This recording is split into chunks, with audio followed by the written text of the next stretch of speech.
കാരണം നിങ്ങൾ വർഷങ്ങളായിട്ട് അല്ലേ, ഇപ്പം 50 വർഷമായി തോന്നുന്നുണ്ട് ഈ ഒരു ഗാന ശുശ്രൂഷയിൽ രണ്ടുപേരും നിൽക്കാൻ തുടങ്ങിയിട്ട് 50 വർഷത്തോളം. അന്നും ഇതേപോലെ ദൈവത്തിന് വേണ്ടി പാട്ട് പാടാനും കാര്യങ്ങൾക്ക് വേണ്ടി പോയിരുന്നു. അപ്പോൾ അത്തരത്തിൽ ദൈവത്തിന് വേണ്ടി ഇത്ര അടുത്ത് നിന്ന് അല്ലെങ്കിൽ ദൈവത്തിന് വേണ്ടി ഇത്ര മാത്രം ശുശ്രൂഷകൾ ചെയ്ത് എന്തുകൊണ്ട് ഞങ്ങളുടെ ജീവിതത്തിൽ ആദ്യമായിട്ടൊരു മകനെ നൽകി ആ മകനെ ഇത്തരത്തിലൊരു സഹനത്തിലൂടെ ഞങ്ങളെ കടത്തി വിട്ടി എന്ന് ചിന്ത അന്ത് തോന്നിയിരുന്നോ ദൈവത്തോട്? മറ്റുള്ളവരിങ്ങനെ പറയുമായിരുന്നു, നിങ്ങൾ ഇത്രയും കാലം ദൈവത്തിന് വേണ്ടി തന്നെ ശുശ്രൂഷ ചെയ്തു, എന്നും ദൈവത്തിന് വേണ്ടി പാട്ടൊക്കെ പാടിക്കൊണ്ടിരുന്നത് നിങ്ങൾക്ക് ഇങ്ങനെയൊരു കുഞ്ഞുണ്ടായപ്പോൾ ഇങ്ങനെ സംഭവിച്ചല്ലോ എന്ന് മറ്റുള്ളവർ പറയും. പക്ഷേ നമുക്കങ്ങനെ ഒരു ചിന്ത തോന്നിയില്ല. കാരണം ദൈവത്തെ സ്നേഹിക്കുന്നവർക്കാണല്ലോ കൂടുതൽ സഹനങ്ങൾ കൊടുക്കുക.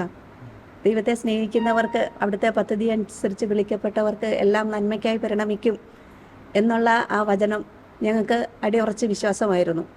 അപ്പോൾ ദൈവത്തോട് കൂടുതൽ അടുത്ത് നിൽക്കുന്നവർക്കാണ് കൂടുതൽ പരീക്ഷണങ്ങൾ സഹനങ്ങളൊക്കെ കൊടുക്കുന്നത് എന്ന് ഞങ്ങൾ വിശ്വസിച്ചു. അത് ഞങ്ങളെ കൂടുതൽ വിശദീകരിക്കാനാണ് എന്ന് ഞങ്ങൾ പൂർണ്ണമായും വിശ്വസിച്ചു.